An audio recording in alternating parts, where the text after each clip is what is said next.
వందే మాతరం, వందే మాతరం, వందే మాతరం. ప్రియా హిందూ సోదరులారా, పుత్రులారా, మన హిందువులపై బంగ్లాదేశ్ చేస్తున్నటువంటి ఆ హింసలను అరికట్టి తీరాలి. ఇక్కడ ఉన్నటువంటి హైందవేతరులు అక్కడికే వెళ్ళాలి.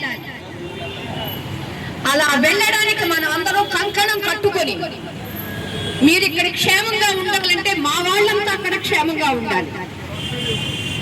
లేదు మా వాళ్ళకి ఎంత జరిగినా మేము ఊరుకునేది లేదు. ఇక్కడ మీకు కూడా అదే గతి పట్టించి తీరుతాము అని చెప్పాలి. మీరంతా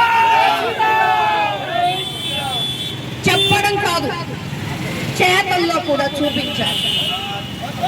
మనకి అహింస పరమో ధర్మ ఒకటే తెలుసు, దాని ప్రక్కన మరొక వాక్యం ఉంది. తథైవ హింస పరో ధర్మ. ఏ రకంగా హింస పరమధర్మంగా చెప్పుకున్నామో, ధర్మం కోసం హింస చేయడం కూడా అంతే పరమధర్మము. ఇక్కడ మనం వాళ్ళని ఏమి అలా చెయ్యము, చేస్తామని చెబుతున్నాము.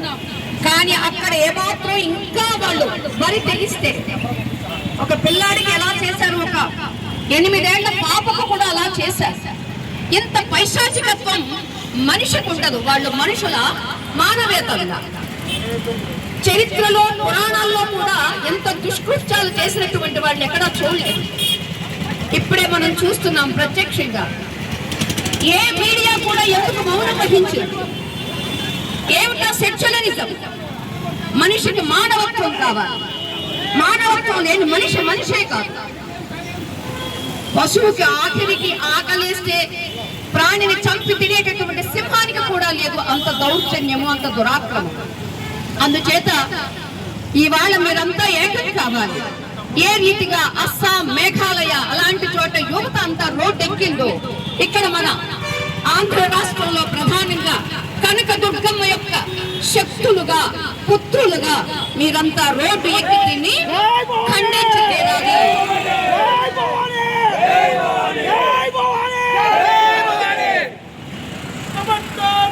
మీరు ఇవాళ ఈ రకంగా ప్రకటన చేస్తూ, నిరసన చేస్తూ రోడ్డు మీదకి వచ్చినందుకు నాకు చాలా సంతోషంగా ఉంది.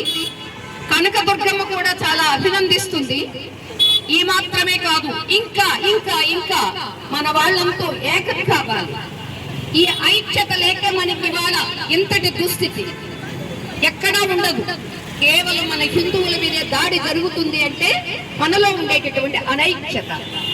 ఆ ఐక్యతను మనం పుంజుకొని ఏకత్రితమై, సంఘటితమై మనకి ఎదురయ్యేటటువంటి వీటన్నిటినీ అరికట్టాలి. దానికి ప్రభుత్వము, కేంద్ర ప్రభుత్వము వాళ్ళు కూడా మనకి సహకరించి తీరాలి. దానికి మనందరం ఏకం కావాలి. జై శ్రీరామ్. సింగనగర్ బస్తీకి వెళుతున్నాము, అందుచేత మేము తొందరగా వెళ్లాల్సింది. జై శ్రీరామ్.